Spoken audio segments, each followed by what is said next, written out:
Then he will come down. He will come down because he says, Name bhakta pranashyati kaunteya pratijanihi Name bhakta pranashyati. O son of Kunti, proclaim to the world, my devotee will never perish. That is the greatest promise Shri Krishna has given in Bhagavad Gita. Name bhakta pranashyati. My devotee will never perish. It has never happened, it will never happen. So that is the greatest message of Sri Krishna. Ananyas chintayanto yejana pariupasate teshabi yuktanam yoga kshemam bahamyaham. So that is, I'm sorry, these 4 kinds of devotees I was explaining. This is arti. Artharti, even if you want money, even if you want really, you are in need of some wealth, some position, something, well, pray to him. He is the one giver, Not each and every human being can fulfill our needs. And he is the one who can fulfill it. So come to me, ask me. If you want this, if you will see, I need it. It is so very essential to me. So go to him, pray to him, ask him, because he is your own father, mother and grandfather. He will bestow upon you. So like that, you must go to him.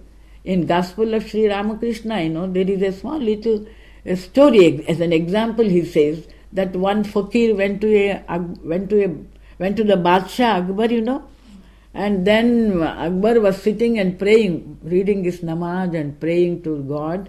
And what was he praying? In the end, he was praying, oh, give me more kingdoms, more wealth, more power, like that, isn't it? Fakir got up and was about to go. Akbar Badshah asked him to sit and wait for some more time. Finally, when he finished everything, when he asked him why he had come, then he said he lives in the outskirts of the city and so many people go to his mass there. He wants to give some food because it's so far away. At that time, it is better if they give some food to him and all that. So to get some help from Akbar, he had come there. Then Akbar asked him, why you are getting up and going away? He said, Badshah, I saw you are also a beggar. You also begging this, that and everything from God. Then I thought, why beg from a beggar? Let me go to the real giver. He will give me everything. So I remembered. So it is a mistake, I have come to you. So I wanted to get up. No, I will go and ask him only. Why come to a beggar? So this attitude, he is the only one and the only giver. Ask him for anything. Feel that intimacy with him. That is most important. Feel that intimacy. Don't you see how I am suffering? Won't you help me? Won't you help me? Is it your desire that I must suffer like this? If you feel that intimacy, that he is the one and the only giver, he should give me. I won't accept it from anybody else. He has created me. It is his duty to provide me with any and everything, isn't it? So with that faith, if we demand, he is there to fulfill your desires. That is that love for God. Feel that intimacy with God. That is what Gita preaches, So arti, artharti, and then jigyasu. Jigyasu means really he wants to know whether there is something behind this entire universe. There is something divine, divinity existing at all. Is it true?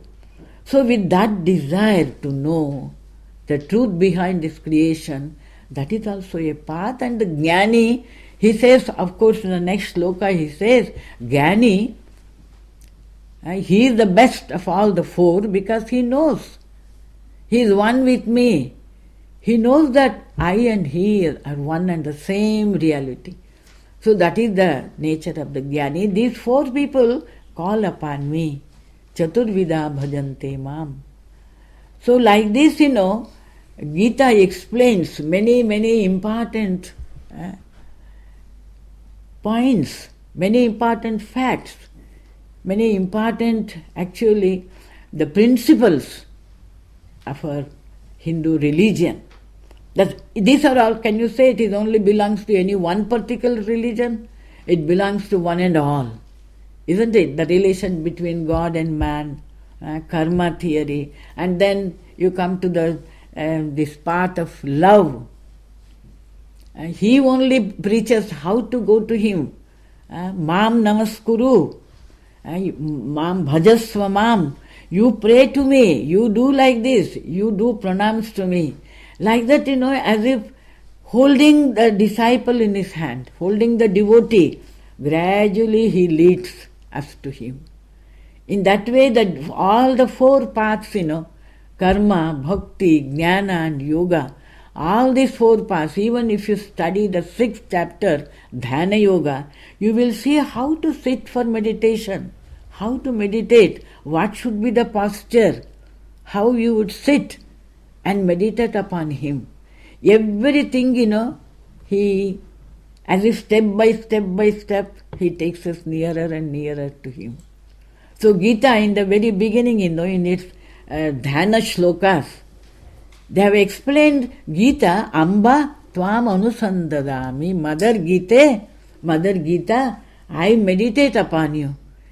So Gita like mother, like our own mother, how the mother from the very birth of the child, how it teaches, how she teaches it, how she guides it, how she nourishes him, how she brings him up.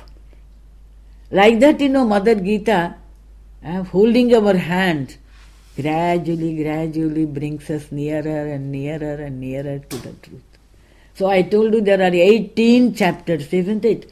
6, they have been divided. First 6, there, man is the central point of all the 6 slokas, 6 chapters. The second 6, from 7th to 12th, there, God, the divine, is the central point. In the last 6, how the Jiva itself is Shiva. The unity between the Jivatma and Paramatman. Like this, if you study Gita, you will understand how it contains the essence of all the scriptures. That is why in the beginning itself I told that it is the scripture for the entire humanity, for all people. Why it is so popular? Because do you mean to say only Hindus study Gita? All religious people, whoever wants to know the truth, they all study Gita, they all find the enlightenment by studying Gita. And especially to perform our duty, to go nearer and nearer toward the divine. And Gita helps us just like mother. Shankaracharya, who wrote the first commentary on Gita, he said, Samasta Vedanta Sara Sarva Bhutam Tadartha Vijnane Sakala Charitartha Bhuti. So there are all the Vedanta scriptures, and the highest scriptures, Veda, Vedanta and all that. So it is a gist. It contains the essence of all the scriptures. And by studying him, man can attain the highest. Dharma, Artha, Kama, Moksha, all the 4. He can attain through studying Gita. So, I will finish it. In the end, Lord Krishna asked Arjuna. What was the question? What, Arjuna? Kachireta shrutam tayaikagrena chetasa. Did you hear me with one-pointed concentration? Did you understand everything?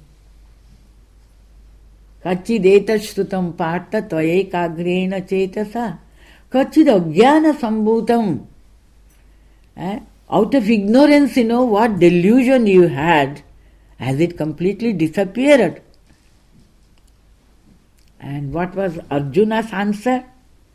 You can read in the almost end of the 18th chapter, Arjuna says,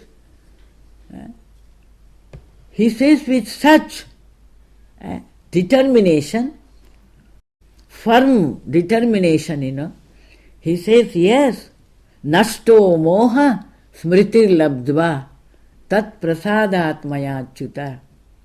Nashto moha smritir labdva tat prasadat maya achyuta. Stitosmi gata sandeha karishe vachanam tava. What beautiful answer, no hesitation at all.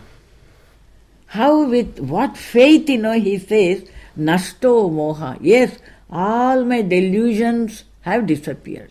So Arjuna knew what all he spoke in the first chapter, 42 slokas. So he spoke for a long time. Like a very, very, very erudite scholar, he spoke so many things. Such beautiful things like Kulakshayaha, Kula Dharma are going to be destroyed. All the traditions, the great royal family's traditions will be destroyed. And not only we will go to the Naraka hell, but even our own forefathers who are there in the Swarga, in the heavens, they also will fall and whatnot. So many big words Arjuna had uttered in the first chapter, all are only delusions. Nashto moha smritir labdva. Now I have understood. I have realized what are my duties. I must perform my duties. The significance of my duties I have understood.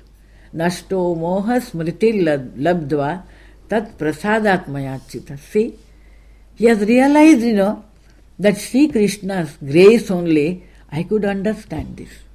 Even in the second chapter you will see, when actually Krishna began to teach him, he told him, hey, what are you doing? Kutastva kashmalamidam, I told you. But until Arjuna declared himself, Shadimam tvam prapannam, Shishyaste aham, Shadimam tvam prapannam, he only realized there is something wrong in my thinking. Karpanya dosho apahata svabaha, Prichhami tvam dharma sammuda chetaha, he says. He felt, when Lord Krishna is scolding him that you are not doing, he didn't argue for a very long time. He thought there must be something because I feel some diffidence. Something must be wrong with me. Now, no longer you are just my friend, you are my guru. I take actually refuge at your feet. Please accept me as your disciple and teach me what is right, what is wrong. I know nothing. Everything has become confused. Show me the path. When he took refuge, when he accepted that there is something wrong, you help me, then only Sri Krishna came forward. So this grace, divine grace and self-effort, there is so many times there is so many arguments, both the sides, isn't it? But the thing is, we must do something. Ask for it. Then only the door will be opened. Ask. Understand that there is some divine. Try. We must do our part. Then only he will come forward, isn't it? Sri Ramakrishna has said, come one step forward. I am here to come towards you 100 steps. But we must realize, that there is divine. There is divine ready always to help us. So now, he has understood. So he says, out of your compassion, out of your blessing, out of your grace only, that I could understand this. So now I will do everything. Whatever you have commanded. Stitosmi gata sandeha. The last word is very, very important. Karishye vachanam tava. I will do as you have commanded me. I will take up. I will actually do whatever you ask me. So, when we surrender completely at his feet, when we completely accept him, he comes forward to help us. So after studying Gita, after listening to Gita, if we can get this much of faith in the divine, then I will do whatever you say. So may I pray to the divine and may he bless us all. May He shower His blessings on all of us. So may we all be the children of the Divine. Thank you very much. In the words of one of the Upanishads, butter is present in the milk, but it needs churning to bring it out. So is the truth hidden in experience. It has to be churned out by inquiry and deep meditation. So we have few minutes for if you have any questions on this topic to ask now.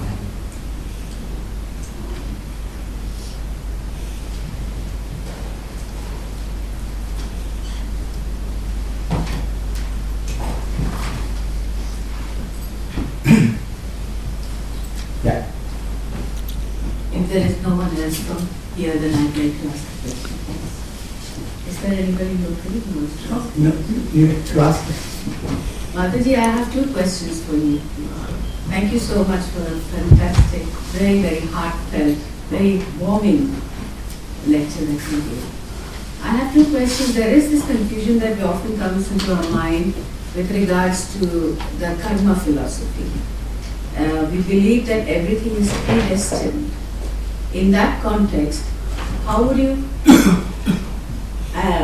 you put the free will as to how much is free will, or what is the role of free will in karma if everything is predestined? And the second question is, it is so nice to hear everything here. We feel we have got the solution to all our problems, and it's very easy as well. As soon as we walk out the door, things go back to the same situation as they are. And why does it happen like that? In spite of us understanding, realizing, trying to do it, we still feel that we are not able to make that effort. No, I want to know the first question is about free will. Free will and karma phal. If everything is predestined, then what is the role of free will? What is free will, Manaki? Free will mane, how much of freedom do we have to do any particular thing? So that before, if it's not predestined, then how much of freedom do we have to change our circumstance? Predestiny you said, isn't it? Everything is predestined. That is not at all truth. Nothing is predestined. You are the master of your own destiny. You can do. If you really have so much of faith, you can change your own destiny if you have that much of will within you. The thing you see, for example, I will just quote your own Puranic stories only.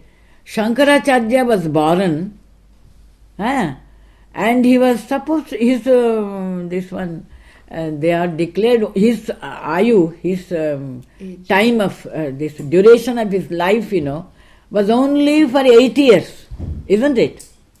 8 years or 7 years like that. But he lived till 32 years. How did he do it? The thing is, it depends upon your efforts, your faith, your your efforts. That is most important. If you pray, then divine also will be your help only. Help will come. But you must have the faith to change your own destiny. You can do it. Yes. Even if it is predestined that something very, very bad will happen, it will pass on like a very, very small thing. They say, if there is a very big accident that to be happen, it will happen in a very small way and it will pass away. But only thing is your faith in the divine, your faith in your own, that is within your own self, that self-faith will help you to a great extent. That is what I believe in. I don't know.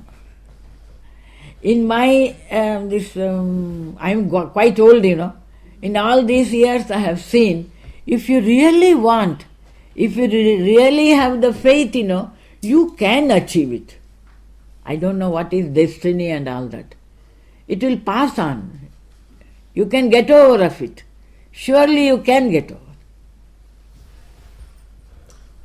There is one example from Thakur. Sri Ramakrishna gives an example on this question. He says, it's like a cow being tied to a post. Now there is a rope tying the cow to the post. That much freedom the cow has. It can go anywhere around the post. But if it wants to escape from the post, then it either has to plead to the owner to release it or else break away. So now this cow is the jiva. It is tied to a post and it has that much of freedom only to move around. So destiny does play a part, which means the actions we have performed in the past, they are going to determine our future. But we have this much of freedom, we can move around the post and we can plead to the owner. We can pray to God to change our destiny. He says so many times, what we do. Instead of at least to have that freedom, we turn round and make that much of rope also go round and round the pole and lessen it only, Instead of, he has given me such a long rope, isn't it? Even that we forget. We get so angry why we have got this pole and we go against that thing, and even we make it curtailed and then we just cry. Go the entire, use it and then shout, then God will definitely come down. If you are just praying and praying, Ore Baba, that much I have gone, now you must release me. He is there to release you. He had told Yogakshemam Vaham Mevam. He cannot take away his words, isn't it? Yes or no? Come on. Yes. We must do, as far as our self-effort, to the last point we must use. We have given this discrimination. Man alone has this greatest gift, discrimination. He has got that beautiful, that wisdom, He can actually think. Isn't it? Human beings alone have this rational capacity, They can think and they can do.